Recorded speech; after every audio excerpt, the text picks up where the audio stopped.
My dear brothers and sisters, for our reflection on the gospel for this evening, well, it is how our Lord sent the disciples or the apostles during his time. And our Lord said that when you go cure the sick, raise the dead, and also do not take gold or silver or copper for your belts, no sack for the journey, or second tunic or sandals, or walking stick. Well, our Lord was telling his disciples that they should go where they have to go by living a simple life.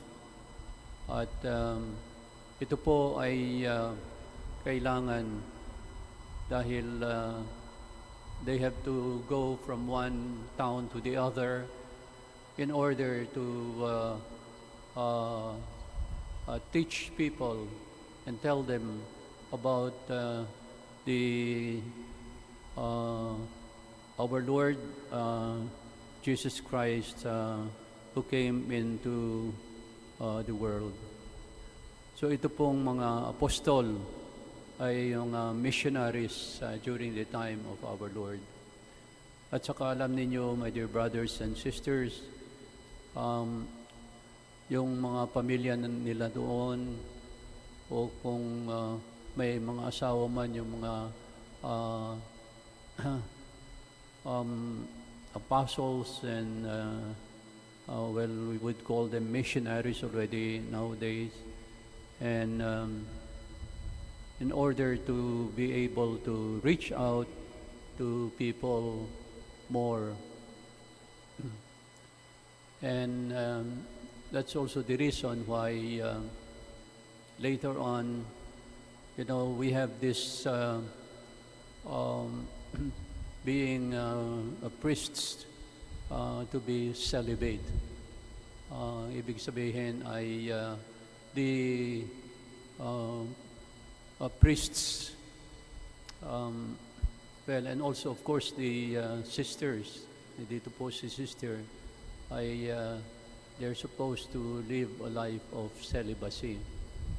And one of the main reasons is, again, that to be celibate, you have to be a missionary, to go out and spread the good news of our Lord.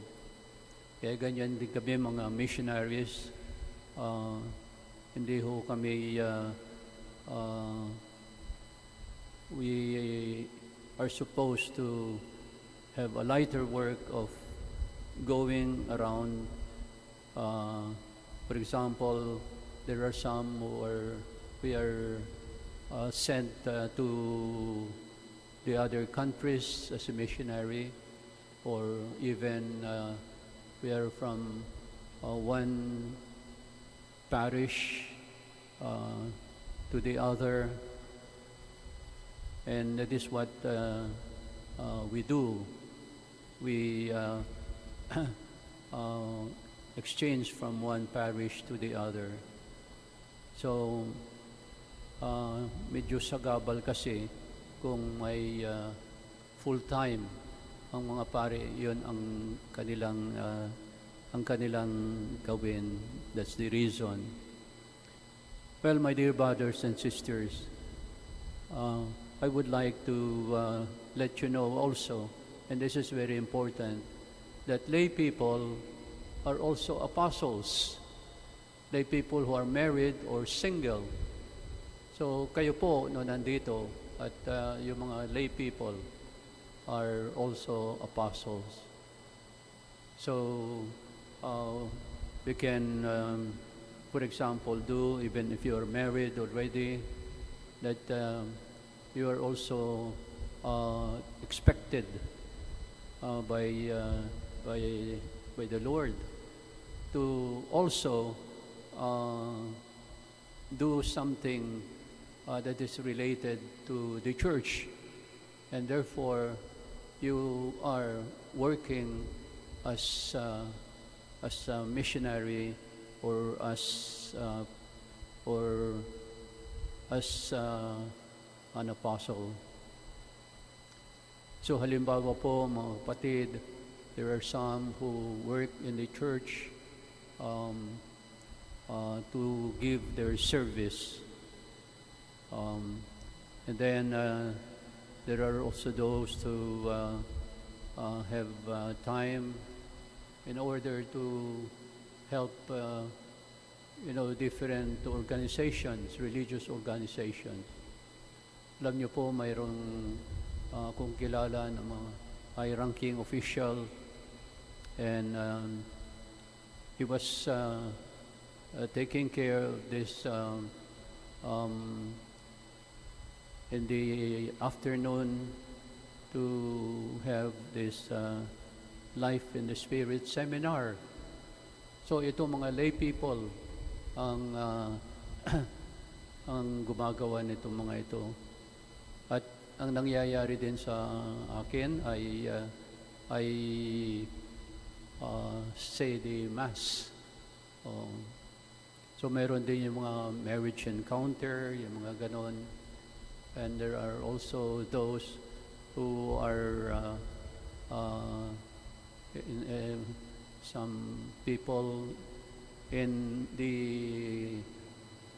their works in the government, but there are some who help also in, for example, doing this, to be a member of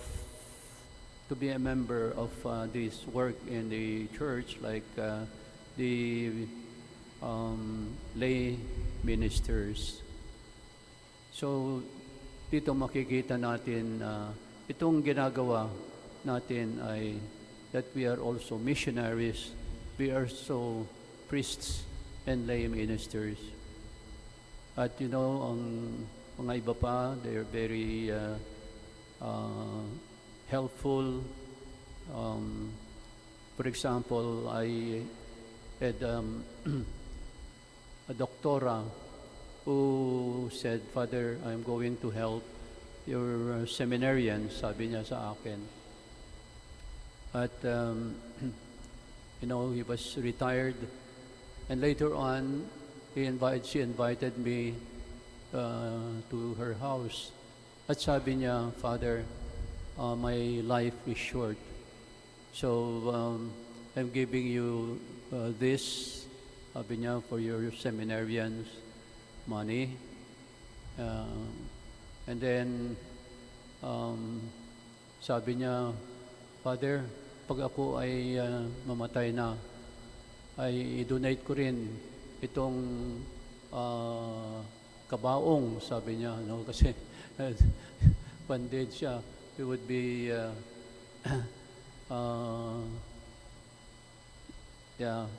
because she would not be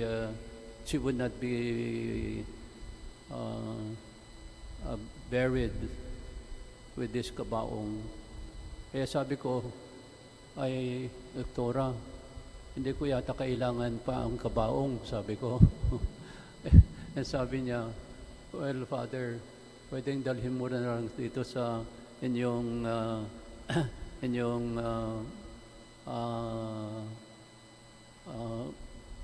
in your house," sabi niya, yung those who are already old and they may die already.